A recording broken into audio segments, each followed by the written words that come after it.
এক চুলায় chicken soup. এটা ক্লিয়ার চিকেন স্যুপ। এটা জাস্ট আপনি পেঁয়াজ, রসুন, তারপরে আপনার কাঁচামরিচ, গরম মশলা দিয়ে একদম ক্লিয়ার চিকেন স্যুপ। চিকেনটা একদম ফালায় দিব, শুধু এটার পানিটা খাবো, পানিটা খাইতে হবে, এছাড়া আর কিছুই না।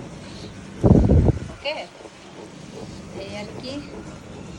এখানে আমি একটু গিলা রান্না করব, গিলা কলজি। এটা আমি একটু বয়েল করে নিছি, যে এটা বয়েল সিদ্ধ না হলে খেতে পারে না। আর এখানে চড়াই দিতেছি। এখন শুধু মশলাটা দিব। এখন আমার মরিচ আনতে যাইতে হবে, আবার ছড়িয়ে দেব। যেহেতু আমি যে মরিচটা ইউজ করি এটা হলো পাপরিকা, জার্মানি মরিচ পাপরিকা। সম্ভবত একটু এখন যেতে হবে এদিক দিয়ে। এভরিথিং সব রেডি। এগুলো আমার ভাবির খাবার।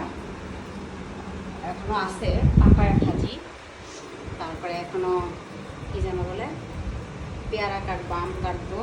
এটা হলো হাঁসের ডিম, যেহেতু প্রেশারটা অনেক লো তার জন্য আমি তাকে হাঁসের ডিম খাওয়াই। কলার অভাব নাই। দেখেন কলা কাকে বলে, এগুলো একদম অরিজিনালি দেশি কলা।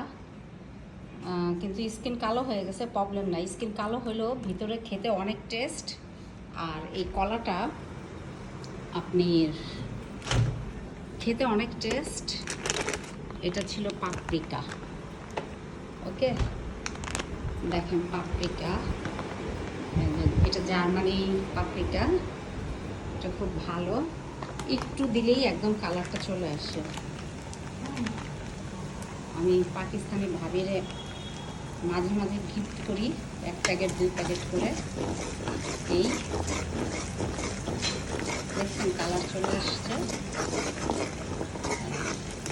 এখন আমি এটা দিয়ে দিব, যেহেতু এত করা লাগবে না, পানিটা আমি কিছু দেওয়া লাগবে না।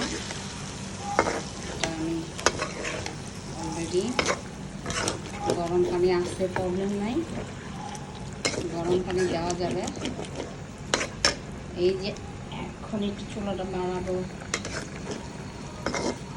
এটা অনেক টেস্ট লাগে খাইতে, কিন্তু আমার ভাবি আমাকে বলছে এটা খাইতে না, গিলা যেটা